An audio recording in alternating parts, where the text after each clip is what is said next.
Yep, good. Shea Ralph will begin her 5th season as the head women's basketball coach at Vanderbilt University.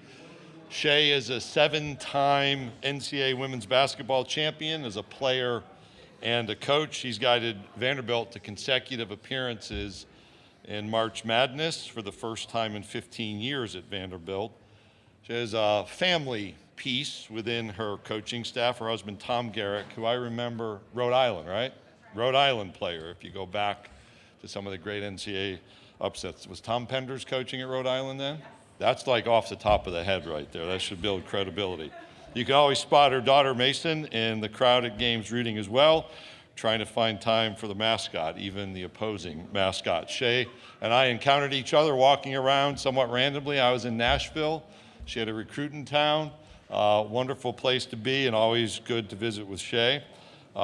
Shea is the daughter of Marcia Lake, a trailblazer in women's college basketball. Marcia, or Doc, as she is known today, was one of the first All-Americans at the University of North Carolina, is known for advocating for fundamental resources for women's basketball players during the early days of Title IX. Shea's mom was friends with Pat Summitt, and the two of them represented the United States at the 1973 World University Games in Moscow. Welcome to the podium, Vanderbilt's women's basketball coach, Shea Ralph.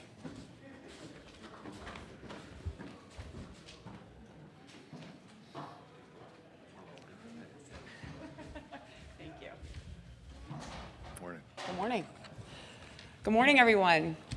I am so thrilled to be here, my fifth year here with you all, and looking forward to our 5th season as a team as we revitalize our program at Vanderbilt.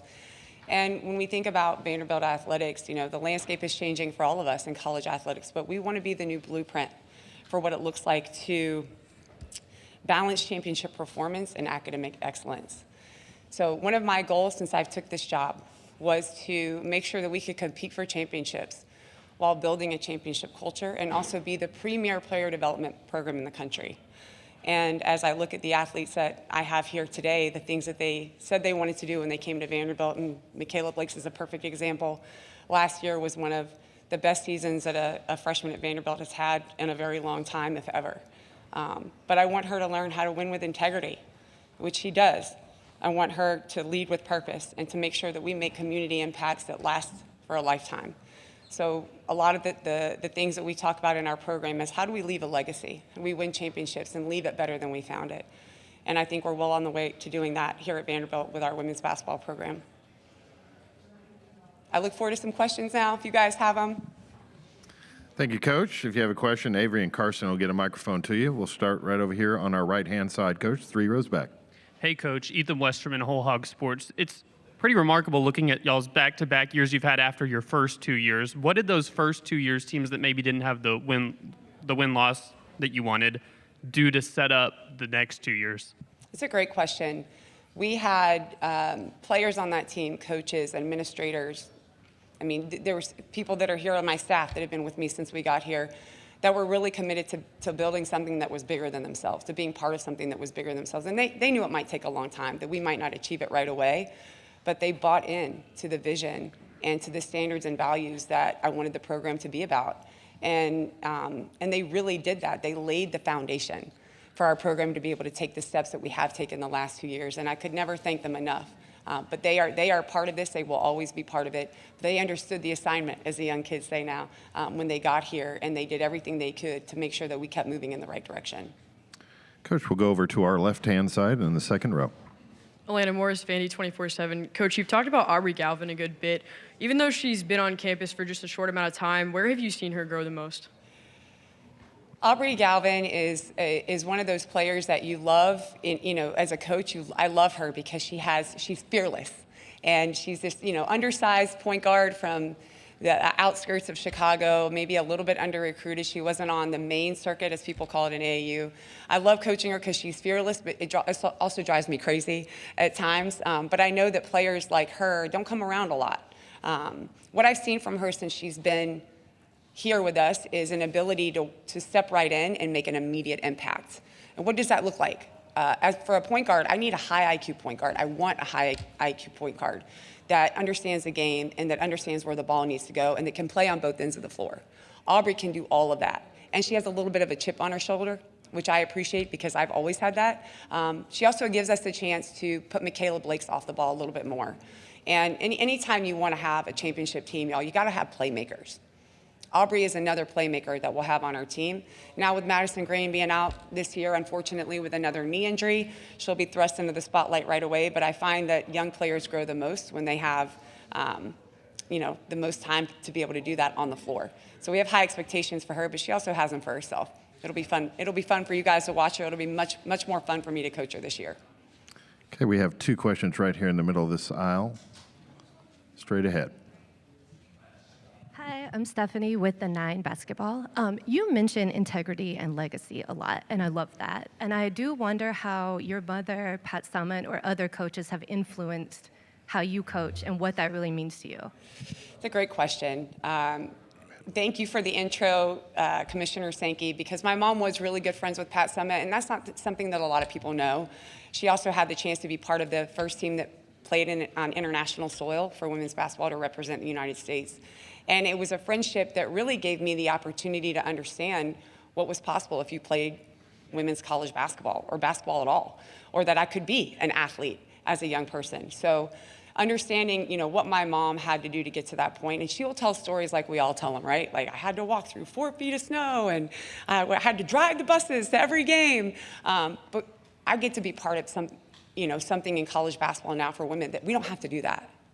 And that is a direct reflection of the sacrifices that other women made for us. My mom being one of them, Pat Summitt being one of them, the investment that they made and the belief that they had that this could be something really special. And she did all of that without a tenth of what we get now.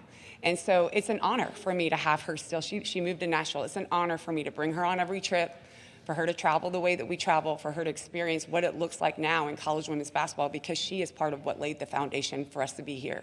It's meaningful for me. So it's our job is to win, right? We're college coaches, and you see that every single day. Our job is to win. But the purpose that I have behind that is much bigger than that for me because of my mom and the other women that laid the foundation for me to even be standing here in front of you guys today talking about this. Okay, we'll stay right there. Coach Wilton Jackson, the 9 basketball. I want to ask you about Jacqueline Winnentanda. Obviously came from Texas, had some really critical moments for that Texas team last year. What are you expecting from her in your program? Great job with the pronunciation. Good job. It took us a while. I have such high expectations for her, but not higher than she has for herself. And so when we thought about continuing to build a championship roster, Jacqueline was a critical piece for us because she has been where we want to go. She has that experience, and like you said, has had critical moments, right? Critical moments as a player and making sure that, Texas went to and had success in the NCAA tournament and the Final Four. So when we brought her to our team, I know she has wanting to have a bigger impact for her, but also having an impact of leadership on our team in the way that we haven't had before because she's been there. Right, so she's a player on our team that has been where we want to go and has been able to make an immediate impact just in that way, besides the fact that she's a really good basketball player. In the locker room, on the court, communication, trust, accountability. She brings all those things with the experience. We'll go back over to our left-hand side on the aisle. Coach, just with the landscape changing so much in college basketball, I'm curious, how you feel like NIL fits in with the new rev share structure. So I'm a very, very lucky head coach. I have amazing leadership. I have Dr. Candace Story-Lee, our athletic director, who is arguably, but not to me, the best athletic director in the country, and the partnership that we have with Chancellor Daniel Diermeyer in making sure that our athletic department is infused with the resources we need to compete at the highest level. So, of course, now that includes rev share and NIL, but it also includes having brand new facilities. Being able to play the schedule that we play this year. We're going to Paris to kick off the season. We're going to the Virgin Islands. We're playing in New York in January against Michigan. They understand what it looks like, and they want to invest in a championship team that also operates with academic excellence, right? So they've given me the opportunity to go out and recruit the best student athletes in the country.